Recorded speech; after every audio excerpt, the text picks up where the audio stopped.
Hey, this is Ryan from 60 Cycle Home, the Guitar Podcast, and it's an unboxing day. I've got a new box of sinusoid cables here to get into. Some of you might know, if you're listeners to the podcast, that Sinusoid Cables has been sponsoring the podcast for quite a while now. They've been big supporters of the show. I use a lot of their cables, and I'm very happy with them. And I made an order for new cables to solve a few problems on my pedal board and to fill some holes elsewhere in my pedal collection. There we go. Got some stickers. Oops.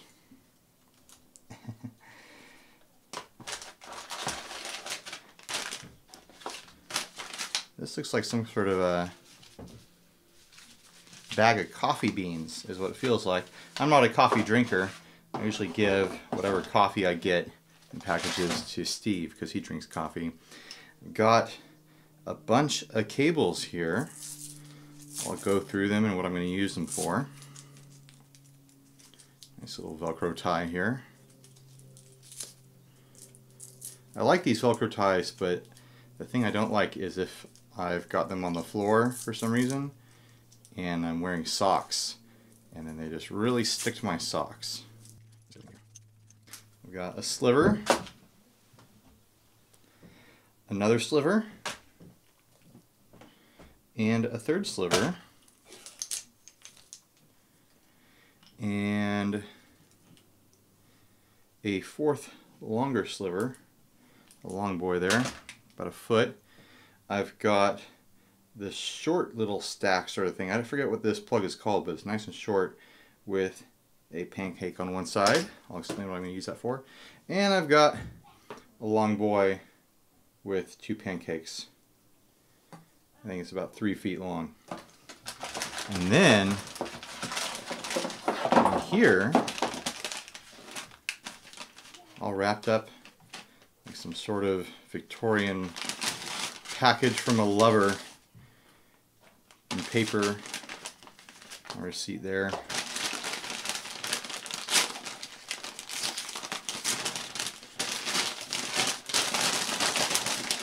There it is. It's really fun. TechFlex wrapped XLR cable. I've been using this orange cable in videos for a while, and I thought I should get a striped one to match the cables I had them make that I've been using in videos, and I use these live. I've got 2 of these long guitar cables. I really like the look of this striped TechFlex, so it was an obvious choice to get more with this look. Alright, let's explore what I'm going to do with all these patch cables that I ordered. All this packaging out of the way.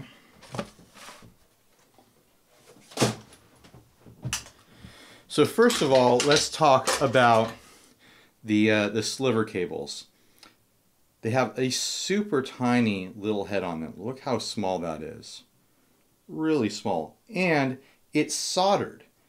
Underneath this shrink wrap here, there's a little like screw-on sleeve that covers up the soldered components of this patch cable. It's seriously the smallest patch cable plug you're going to find that is soldered on the market. It's pretty incredible. Really beefy construction. Nice details on these. Go look them up online. I'll have the link for Sinusoid down below here. Alright, so I'm going to use, the plan is to use these 3 in demo video work to bridge various pedals together when they're on the table here. I've been using an assortment of different patch cables, and I just wanted to have a clean, consistent look and also represent a brand that has been taking care of the podcast in a fun way for a while now. So I'll put those to the side, and the other 2 cables are cables that I ordered. 3 cables actually. The other 3 cables are cables that I ordered as problem solvers for my board here. This is my main board for playing live at church. I swap things in and out when I have stuff going on with my surf rock band, but for the most part it gets used for church and for demo work here at home. So I'll run you through how this is routed. I've got the input on the side here, and it goes straight to the tuner pedal. And then out of the tuner pedal, it goes to this really awful like Radio Shack style cable. So that's already a wink link in my, my pedal board here. And that goes all the way down here to the wah. So that's the 1-footer. That's what that will replace. And then the wah goes to the fuzz, to the compressor. I've got a chorus right there right now. The wave function, which is like a 2-screamer, the 50-50.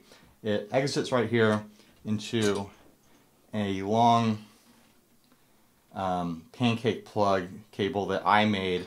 I don't remember the source of the cable. I think I scrapped it out of an older, longer cable. And that comes all the way across underneath the board to the volume pedal. So it goes underneath here, all the way back to the volume.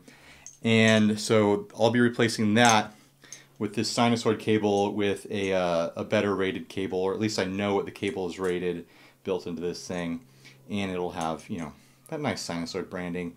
And I really like the look of these half black pancake plugs. So then it comes out from my volume pedal here and goes up to the next level, which is fine. I've got a sinusoid pancake plug right here that covers my bases most of the time, but sometimes I want to put something right here that has top jacks, and this just doesn't reach very well. It really stretches it. Like say if I want to put this TC Electronic third dimension chorus up here that's got top jacks, it's a pretty long pedal comparatively, so I need something that can really have some reach. That's what I ordered this cable for. I'll put that in right now. So you can see that can reach all the way up there just fine. If I need something with a top mounted jack, of course I can coil it around, stick it in there, and it'll work just fine. Plenty of room for my little mini tuner up here, and I like that it comes out of the top of the volume pedal with a straight jack. And that was all just custom order, really easy website interface to go through to order custom stuff. And so from there it just goes through. I got a Bubbletron there, Ventress reverb, ARP87 delay, I've got the flower pedals, dandelion tremolo right here, and then into a Canyon delay. All this stuff gets swapped out all the time, and then the Canyon goes direct to the output. All this stuff gets swapped out all the time. Some of it stays on there semi-permanently, but yeah, I need to have beefy cables that are flexible and strong because I'm constantly swapping stuff out. The sliver ends I really prefer because they are soldered. They're going to be a little bit beefier. They're going to hold up to abuse better than a solderless patch cable. And then got some really nice cable in there. All right, well, I'm going to wire this up and fast forward it at the outro here. Thanks for watching, guys. Go check out Sinusoid Cables in the link down below. Something I really love about Sinusoid is that they don't try to, you know, like sell you on stuff that isn't real, like, you know, magic in the copper or whatever like that. They're not selling snake oil. They give you real information about what their cables are, how they work, the real specs. They have information on their website telling you where every dollar that you spend on a cable goes to in their business, how much goes to pay their employees, how much goes to, you know, R&D, how much goes to overhead costs, stuff like that. They're just a really transparent company and a joy to work with. And, you know, honestly, they support the podcasts that you love listening to. And, you know, I know it's a PBS style pitch, but that's good enough reason to support them in my book. All right, thanks for watching. Please like, subscribe, dislike, support us on Patreon. Leave us rude and nasty comments if you want to. Later, guys.